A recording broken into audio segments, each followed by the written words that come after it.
দীপন lifestyle ব্লগে তোমাদের সকলকে জানাই স্বাগত। আর বুঝতেই পারছো গরমের মধ্যে আজকে আমি সারাদিন বসে বসে ল্যাদ খেয়েছি ঘরের মধ্যে। আর এখন বাজে জানো বিকেল 5টা। তো আমি এখন থেকে স্টার্ট করলাম ব্লগটি। আর হ্যাঁ, তোমরা প্লিজ দেখতে থাকো আমি সারাদিন কী কী করি না করি। চলো।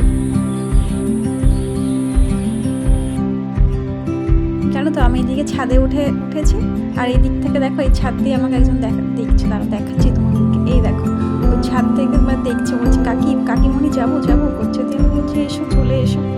তো ও দেখবে এক্ষুনি চলে আসবে ছাদের মধ্যে, এই দেখো আসছে। তো যাই হোক, তো ছাদে যেহেতু অনেকদিন পর উঠলাম, আর যেহেতু বৃষ্টির কারণে না ছাদে বিশেষভাবে আমি যাচ্ছি না। আর জানো তো ছাদে আমার কিছু চারা গাছ বসানো ছিল, ফুলের গাছ। তো বৃষ্টি হওয়াতে ছাদে যেহেতু আসছি না।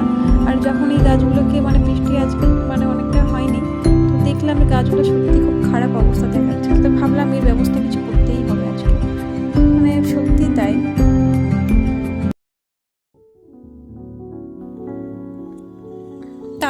তারপরে আমরা একে একে গাছগুলোতে জল দিয়ে দিলাম। তো গাছগুলোকে জল দিচ্ছে, আর ভাবছি সত্যি গাছগুলোকে অনেক দিন হয়ে গেল যত্ন বিশেষভাবে নেওয়া হয়নি, তো একটু মনটাও খারাপ লাগছিল।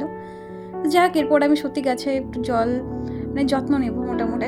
কী বলো তো, বৃষ্টি হচ্ছে না, বৃষ্টির কারণে ছাদে বিশেষভাবে আসছে না, দেখা হচ্ছে না, তো ওই করেই গাছগুলো নষ্ট হয়ে যাচ্ছে। আর এই দেখো কি সুন্দর, দেখো আকাশটা সত্যি একদম সুন্দর লাগছে। আর বৃষ্টি হওয়ার কারণে যে বললাম ছাদে বিশেষভাবে আসি না, আর ছাদে আসার পর আমার এই কি আমি যখন ছাদে আসি না তখন এরা সবাই মিলে চলে আসে আমার কাছে। তো এসে একটু মজা করলাম। তো ভাবলাম না, স্নানটা যেহেতু করতে হবে, অনেকটা বিকেল হয়ে গেছে, তো ভাবলাম চলো বেশি দেরি করা যাবে না। তো এই দেখো গাছগুলোকে আমি একটু আপাতত একটু ব্যবস্থা করলাম। যাই হোক, কিছুদিন আপাতত থাকবে, তারপরে দেখছি কি করা যায় গাছগুলোকে।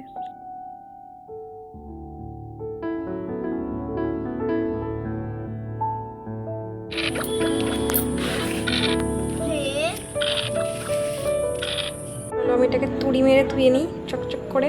ততক্ষণে চিকেন ধোয়ার পর এরকম অবস্থা। চলো দেন কি করছি তোমরা দেখতে থাকো। আর হ্যাঁ, প্লিজ স্কিপ করবে না ভিডিওটি। চলো এর ব্যবস্থা করি আজকে, যুদ্ধ শুরু করি। এদিকে আমার চিকেন, আর হ্যাঁ আমার আগের থেকে মশলা করা ছিল, মশলাটা করতে হলো না, হয় কিছু কাটাকুটো কিছু আছে, এগুলোকে কেটে নিই। চলো, এই কড়াই বসানো হয়ে গেছে, চলো দেখতে থাকো। যুদ্ধ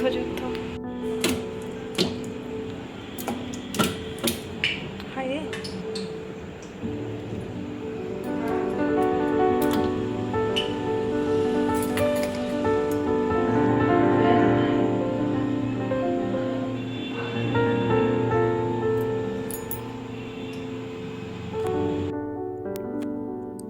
রোজ চিকেনের সেই একঘেয়েমি রান্না থেকে একটু ভাবলাম চলো একটু নতুনভাবে ট্রাই করা যাক। তো ভাবলাম একটু নতুনভাবে করি, দেখি কেমন হয় স্বাদটা।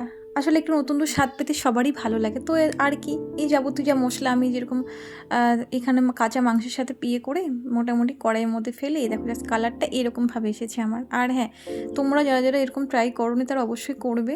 আর সত্যি বলতে খেতে সুন্দর হয়েছিল। আর তার থেকে বড় কথা, সময়টা কম লেগেছে। আর আমি এটাতে আলুটা দিইনি, তো আমি আলুটাকে স্কিপ করেছি। তোমরা যারা আলু পছন্দ করো তারা আলু নিতে